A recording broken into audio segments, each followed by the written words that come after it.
tidak rileks, dan ketika pasiennya mungkin kesakitan atau ada gerakan yang menunjukkan dia kesakitan, kita boleh gunakan. Semprotkan 3 kali ke epiglotis, lidah. Ya, 1, 2, 3 sudah cukup. Ya, sudah cukup. Dan dia akan memberikan reaksi cepat. Hal yang lain yang perlu kita siapkan, 1 plester, ya, opal, ya, lalu airbag yang terkoneksi seperti ini. Ya. Lalu berikutnya adalah stetoskop, ya. Stetoskop, lalu kita mainkan 1 selang nubasi, ya. Boleh langsung pasang stilet seperti ini. Kita tekuk samping. Nah, ini harusnya dikasih jeli. Kita kembosi dulu ya.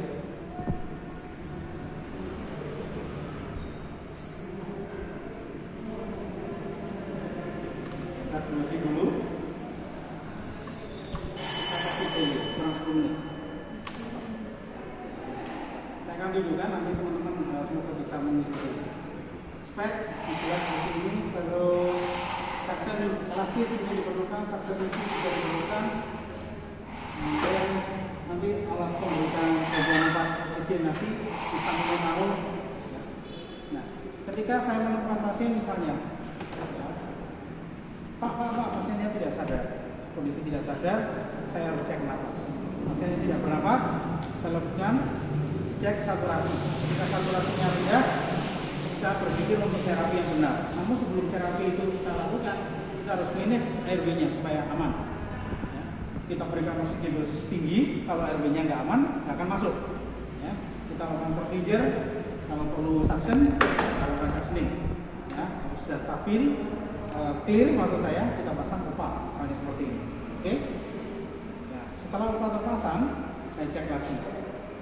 Respirasinya ada enggak? Misalnya tidak ada, saturasinya masih 92. Ya, saya langsung minta airbag. Bisnis langsung kasih saya. Ya. Koneksikan general oksigen 8 liter. Ya. Saya lakukan apa ini? Rescue breathing selama 2 menit. Berapa kali? 24. Ya, 24. Ya. Boleh setiap 5 detik, boleh setiap 6 detik. Ya. Misalnya 1. 1000, 2000, 3000, 4000, 24. Ya. Saya cek tidak ada napas, saya minta efek.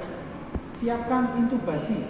Lalu saya melakukan hiperventilasi. 1, 1000, 2000, 3000, 2. Ya. Saya melakukan ventilasi seperti ini, hiperventilasi sampai 2 menit atau 40 kali. Nah, dalam momen itu, kita mempersiapkan semuanya. Ya, pertama, seperti ini. Lalu berikutnya yang sering kali kelewatan itu adalah stetoskop. Jadi dalam posisi seperti ini, kita pasang stetoskop di leher saya dari depan aja. Kalian nggak usah bilang C ya. C. Okay. Seperti itu. Saya tetap melakukan teknik hiperventilasi. Nah, Siska pasang laryngoscope, dipegang tangan kiri seperti ini. Kenapa harus seperti ini? Kalian nanti akan tahu. Dan Siska misalnya tahu tadi nomor 7 berarti dia pegang di angka 23. Ya? Siska bilang intubasi siap. Ya. Stetoskop dia bergerak. Nah, saya tetap kompak. Misalnya 35, Bu Siska bilang intubasi. Saya tetap lanjutkan sampai 40. Setelah 40 saya tahu. Nanti setelah alat di tangan Bu Siska itu habis, Bu Siska harus sadar bahwa dia harus melepas ini. Ini, begini. Ya, karena tindakan yang dikerjakan nanti adalah pemberian dengan airbag. Saya kerjakan seperti ini. Saya lakukan cross finger, tangan kiri ya cross finger. Ya, seperti ini. Atau boleh tangan. Terserah nanti kalian intubasinya mau pakai tangan mana. Kalau saya intubasinya pakai tangan kiri, sehingga saya cross fingernya pakai tangan kanan. Kaki kanan maju dikit, atau kaki kiri maju dikit.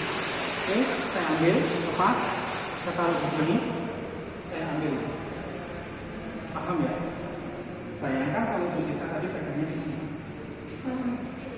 Cila. Seperti ini. Jadi ini tetap cross finger ya. Oke, saya lakukan menyusuri lidah. Masuk di sini, saya langsung geser sini. Oke, saya masukkan perlahan-lahan, ya kan? Seperti ini. Oke. Jadi pertama kali saya ulangi. Ini boleh misalnya boleh juga seperti ini. Saya lakukan cross finger, saya ambil. Setelah itu saya langsung ubah posisi. Ini boleh, tidak masalah. Ya. Atau seperti ini, cross finger kan? Seperti ini, masuk di bibir, masuk sedikit, lampu masih di bibir, tangan saya tidak geser. Ini juga boleh, tidak masalah. Dorong sedikit, kan dorong ada pada lidah atas. Masuk dikit sampai dapat di epiglottis. Kita nggak boleh sombong, kita harus nunduk supaya dapat lihat, ya seperti ini. Ke depan dan ke atas. Jika berbunyi kena gigi uang kembali, ya artinya patahin gigi. Nah, saya ambil.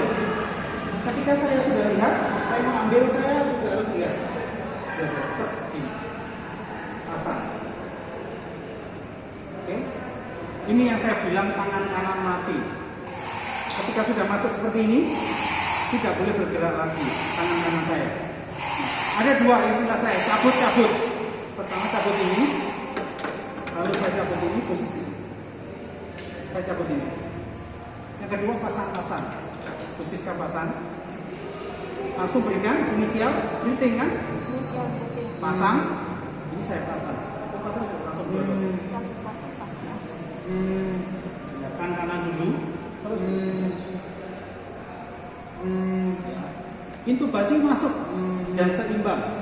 Terus lalu bisa berubah ke rescue breathing. Langsung satu,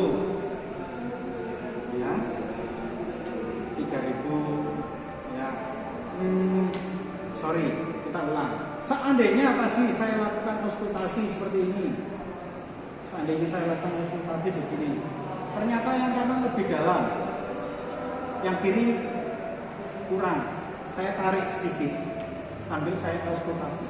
Khususnya tetap inisial begini. Terus, oke, misalnya, ya, kalau kurang dalam dikit, saya masukkan. Itu. Jadi tangan kanan tidak boleh gerak lagi. Khususnya tetap dengan dunianya, saya dengan dunia saya. Oke, paham ya? Tangan kanan mati.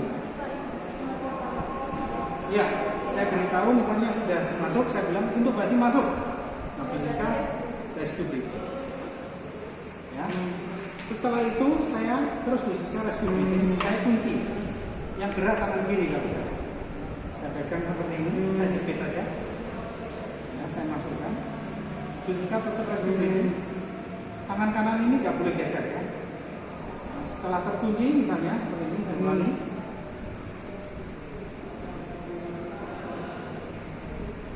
Nah, setelah terkunci dan mengembang, tangan kanan saya boleh bisa lepas. Oke.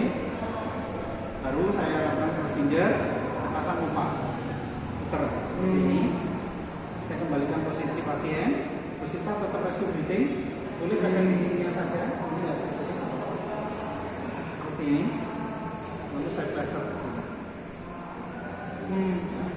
Di plester dikenakan di upahnya dan juga di eting. Oke. Nah, dalam masa COVID ada sedikit perbedaan. Kalau tadi saat intubasi, ya, saya kerjakan ulang. Ya, saat intubasi kan begini.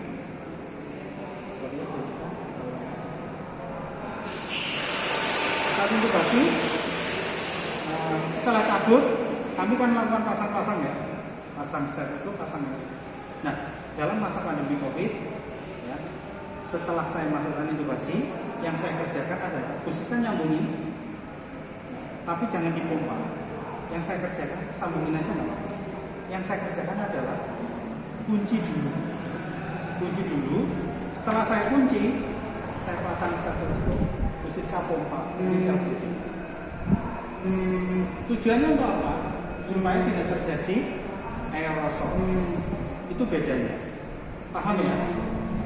Kalau tadi untuk non-COVID dikunci dulu, rescue initial breathing dulu baru di auskultasi. Tapi kalau di masa COVID dikunci dulu baru di auskultasi. Paham ya? Itu beda. Oke?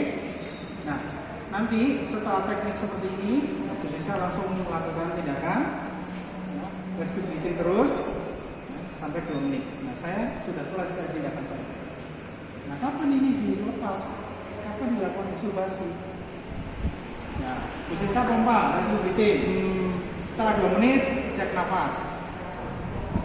Oh, tidak ada nafas, pompa lagi. Ya. Oh, rescue breathing. Nah, misalnya dalam perjalanan pompa, Busiska merasakan sesuatu. Terus, ada apa? Ada tahanan. Berarti kita harus sadar bahwa ada nafas. Ya kan? Ketika ada tahanan. Pompa. Oke. Nah, kita lanjutkan sampai 2 menit. Setelah 2 menit baru dicek. Oh, dicek. Ada nafas ternyata. Coba Busiska dirasakan. Ada nafas, ya kan? Nah, kita cek 1. Lalu kita berikan oksigenasi. Monokanu boleh dimasukkan. Paham? Kalau saturasinya rendah, monokanu boleh dimasukkan. Flow meternya dinaikkan. Aman nggak? Aman, karena dia sudah masuk ke trakea, nggak lewat hidung lagi. Sampai di sini ada pertanyaan? Tidak? Sekarang saya ingin tunjukkan dan kalian saya minta